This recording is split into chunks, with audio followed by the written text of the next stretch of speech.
자, 분별 종류의 실험 장치에 대해서 하나씩 한번 보도록 하겠습니다. 자, 지금 에탄올 수용액을 이용해서 분별 증류를 하려고 합니다. 분별 증류의 가장 핵심은 두 액체가 서로 섞여야 된다는 게 가장 중요한 포인트예요.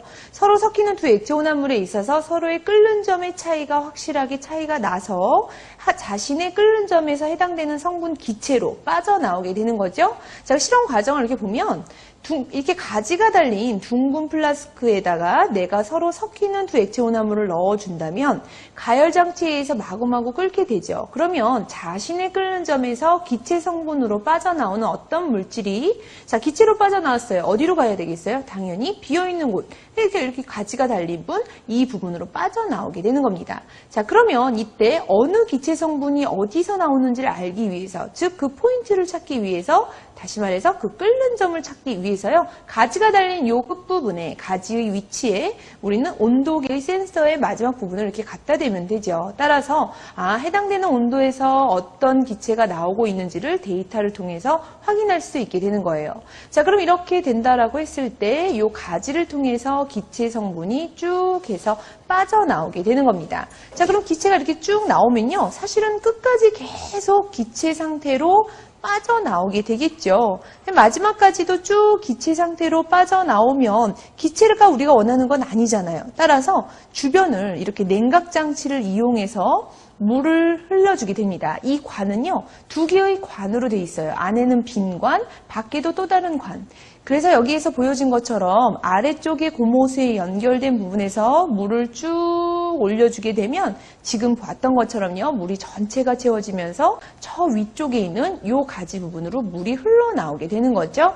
자, 그래서 이 흘러나오는 물은 나중에 버리는 물이 되는 거고요. 자, 어쨌든 여기서 중요한 것은 아래쪽 부분부터 내가 물을 공급해 주어서 전체를 차갑게 해주는 냉각 효과를 한다라고 하는 거를 꼭 기억하시기 바랍니다. 자, 그러면요, 이 기체는 쭉 관을 따라서 나오다 보니까 주변이 차가워요. 주변이 냉각되고 있죠. 주변이 차가운 물이 되고 흐르고 있는 거니까. 그러다 보니까 안에 있는 빈 관에서는 기체가 쭉 빠져나오면서 액화가 돼서 액체로 바뀌어서 똑똑똑똑하고 내가 원하는 액체 물질로 이 부분에서 얻어지게 되는 겁니다. 자, 고무마개를 열고요. 그 안에다가 에탄올을 넣어줍니다. 자, 에탄올을 쭉 넣어서 자, 에탄올 수용액을 넣어주게 되고요.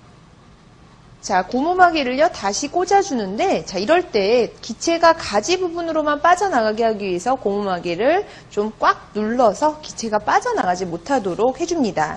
자, 가열장치에 열을 가하도록 하겠습니다. 알코올 램프를 켜서 지금 열을 전달하게 되는데요. 자, 이 안에다가 교과서에는 아마도 끓임 쪽을 넣는다라는 표현이 있습니다. 끓임 쪽을 넣어서 얘가 이렇게 끓어 넘치는 현상을 방지한다라고 하는 내용도 있는데 여기에서는 그냥 간단하게 끓는 점에 대한 부분만 보도록 하겠습니다. 자, 지금 가열장치를 처음 켰을 때의 온도계를 잠깐만 지켜보도록 할까요? 온도계에서 지금 눈금이 조금씩 올라가고 있습니다. 자, 25.6, 25.7 이렇게 해서 온도계가 좀 올라가고 있는데요. 온도계가 80.9도씨, 선생님이 보니까 80도씨 근처에서 81도씨에서 계속 유지가 되고 있어요.